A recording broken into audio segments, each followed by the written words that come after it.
எல்லாருக்கும் வணக்கங்க.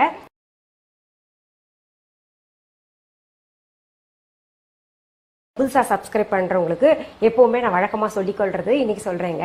அதாவது சப்ஸ்கிரைப் அப்படின்னு ரெட் பட்டன் காமிக்கும் இல்லையா, சப்ஸ்கிரைப் பட்டன் அழுத்திட்டு பக்கத்துலேயே கோயில் மணி போல் ஒரு பெல் ஐக்கான் காமிக்கும். அதை நீங்கள் டச் பண்ணி விடுங்க. அப்போ தான் நான் என்னென்ன பதிவுகள் போடுறேனோ அதெல்லாம் உங்களுடைய கவனத்திற்கு நோட்டிஃபிகேஷன்ஸ்க்கு வந்து சேரும். இப்போ என்னுடைய வீடியோ ஒன்று பார்த்துக்கிட்டு இருக்கீங்கன்னு வைங்களேன், அங்கே ஒரு முக்கோணம் போல் ஒரு கருப்பு கலரில் ஒரு வடிவம் காமிக்கும். அதை நீங்கள் தொட்டிங்கன்னா டிஸ்கிரிப்ஷன் பாக்ஸ் அப்படியே ஓப்பன் ஆகும். ஓப்பன் ஆனோடனே அங்கே பார்த்தீங்கன்னா எங்களுடைய யூடியூப் லிங்க் கொடுத்துருப்போம். அதை நீங்கள் தொட்டிங்கன்னா எங்கள் யூடியூப் சேனலுக்கு போயிடலாங்க. என்ன வேணுமோ அதை தேர்ந்தெடுத்துட்டு நீங்க பாத்துக்கலாங்க. சரி, நிறைய பேருக்கு நார்த் இந்தியன் சப்ஜி சுலபமா செஞ்சு காமிங்கன்னு சொல்றாங்க. இன்னைக்கு எங்க வீட்டு மொட்டை மாடியில கத்திரிக்காய் நிறைய காய்ச்சுதுங்க.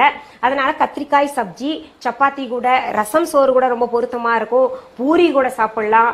அப்புறம் வந்து சாம்பார் சாதம் எது கூட வேணா சாப்பிடலாங்க. அந்த மாதிரி ஒரு கத்திரிக்காய் சப்ஜி உங்களுக்கு செஞ்சு காமிக்க போறேன். அதுக்கு தேவையான பொருட்கள் முதல் என்னென்னு பாத்திரலாம். பாருங்க, எங்க வீட்டுல இன்னைக்கு எங்க மொட்டை மாடியில காய்ச்ச கத்திரிக்காய், அதாவது கிட்டத்தட்ட ஒரு 1/2 கிலோ காய்ச்சுதுங்க. நல்லா ஃப்ரெஷ்ஷா பறிச்சுட்டு வந்து வச்சுட்டு அந்த கத்திரிக்காய் சப்ஜி உங்களுக்கு நார்த் இந்தியன் ஸ்டைல்ல எப்படி செய்யறாங்கன்னு செஞ்சு காமிக்க போறேன். அந்த கத்திரிக்காய் சப்ஜி பாத்தீங்கன்னா உங்களுக்கு பூரி கூட, சப்பாத்தி கூட, ரசம் சோறு கூட ரொம்ப நல்லா இருக்கும். சாம்பார் சாதம் எல்லாத்து கூடயும் நல்லா இருக்கும். அதுக்கு தேவையான இன்கிரீடியன்ஸ் என்னன்னு முதல் பாத்திரலாம்.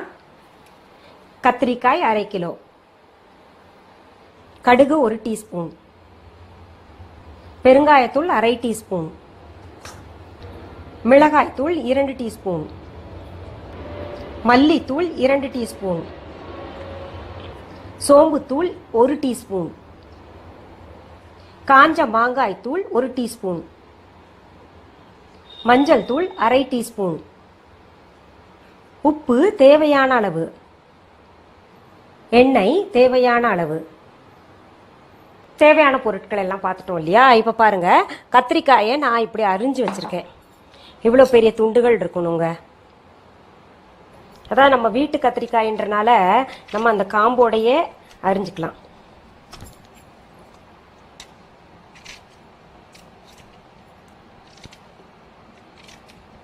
மொத்தம் ஒரு கத்திரிக்காயில 8 துண்டு பண்ணியிருக்கேங்க.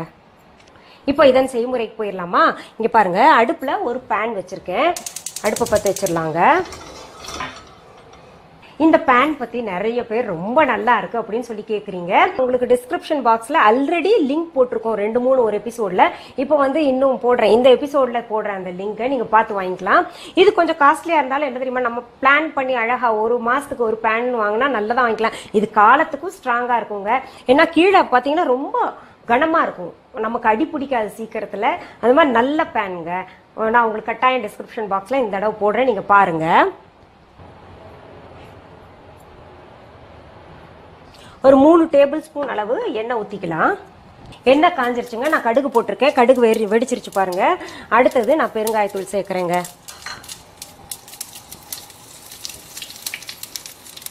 அடுத்தது கத்திரிக்காய் போட்டுடலாம்.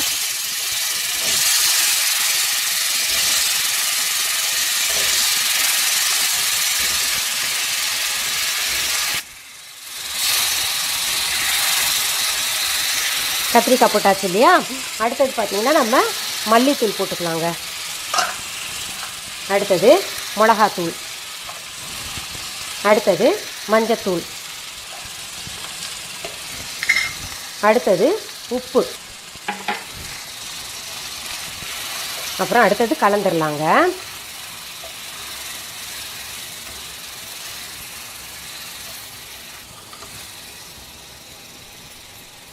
இப்போ இதை என்ன பண்ணணும்னா, நம்ம சிம் பண்ணி நல்லா மூடி வச்சிடணும்.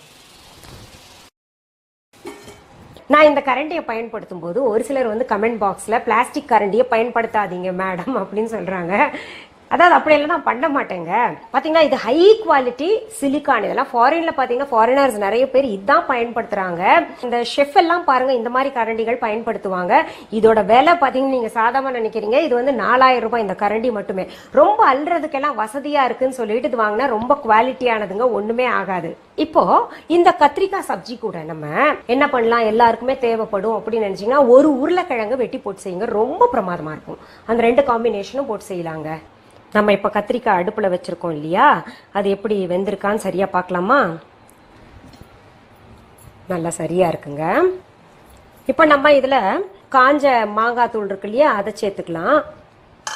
அப்புறம் சோம்புத்தூள் சேர்த்துக்கலாம். இது இன்னும் கொஞ்சம் நம்ம மூடி வச்சிடலாங்க. இப்போ நம்ம அடிக்கடி நடுவுல திறந்து பார்த்து கலந்து விட்டுறணுங்க. இப்போ நான் இது நல்லா வெந்துருச்சு, கொஞ்சம் ஓப்பன் பண்ணி இதை வந்து கொஞ்சம் ஃப்ரை பண்ண போறேன். அப்படியே ஓப்பன்லேயே விட்டுட்டு சிம்ல விட்டுறணும். பாருங்க, ஓப்பன் பண்ணி இப்படி நல்லா ஃப்ரை பண்ணுங்க. இன்னும் ஒரு 2 நிமிஷம் இருக்கட்டும். பாருங்க, இந்த கத்திரிக்காய் வந்து நம்ம வேக வைக்கிறதாகட்டும் ஃப்ரை பண்ணுறதாகட்டும் அப்படியே நம்ம வெட்டணும்ல, அந்த மாதிரியே முழுசாக இருக்கணுங்க. அது உடையாம, அதாவது நம்ம கிளறி போடும்போது கூட இப்படி எடுத்து அழகாக எடுத்து போடணும். அந்த அகப்பை மாதிரி இருந்துச்சுன்னா நல்லாயிருக்கும். இப்படி எடுத்து போடணும். இப்படி நம்ம ரொம்ப கிளறிட்டே இருந்தோம்னா ஒரு மாதிரி குழஞ்சு போய் அல்வா மாதிரி ஆயிரும். அதனால முழுசாக நம்ம கத்திரிக்காய் இருக்கணும். நல்லா இப்போ பக்குவமாக வந்துருச்சுங்க. நல்லா ஃப்ரையும் ஆயிடுச்சு, வெந்துருச்சு. இப்போ அடுப்பை விட்டு இறக்கிடலாம்.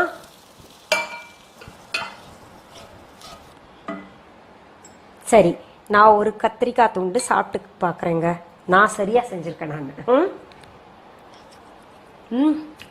சூடு சரி, டேஸ்ட்டுங்க.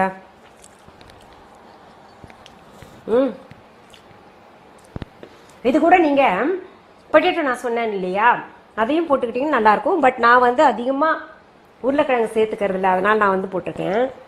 அந்த காம்பில் இருக்கக்கூடிய ஒரு மாதிரி சதப்பகுதி வரும்ல, அது கூட போட்டிங்கன்னா ரொம்ப டேஸ்ட்டாக இருக்கும். இப்போ நான் சுவையாக இருக்குன்னு சொல்லிட்டேன். நீங்கள் செஞ்சு பார்த்துட்டு எப்படி இருந்ததுன்னு சொல்லிட்டு கமெண்ட் பாக்ஸில் கமெண்ட் பண்ணுங்க. மீண்டும் சந்திக்கலாமா? நன்றி, வணக்கம். அன்பான வாடிக்கையாளர்களே, உங்கள் விஹா ஸ்டோரில் பூஜை பொருட்கள், சிலைகள், ராசிக்கற்கள், வாஸ்து பொருட்கள், விதைகள், பாரம்பரிய அரிசி வகைகள், சிறுதானியங்கள், ஆர்கானிக் பொருட்கள், மூலிகை எண்ணெய், மளிகை பொருட்கள், மரச்செக்கு எண்ணெய், மரப்பொருட்கள், வெள்ளி ஆபரணங்கள், கிஃப்ட் ஆர்டிகல்ஸ், காட்டன் மற்றும் பட்டு புடவைகள், காட்டன் சுடிதார்கள், பட்டு பாவாடை, குழந்தைகளுக்கான விளையாட்டு பொருட்கள், ஹை குவாலிட்டி இமிடேஷன் நகைகள், வீட்டு உபயோக பொருட்கள், ஜூட் பேக்ஸ், ஹேண்ட்மேட் சோப்ஸ், அழகு சாதன பொருட்கள், சிறுதானிய பிஸ்கெட்டுகள், ஹோம் அப்ளையன்சஸ், இன்னும் பற்பல பொருட்கள் விற்பனைக்குள்ளது.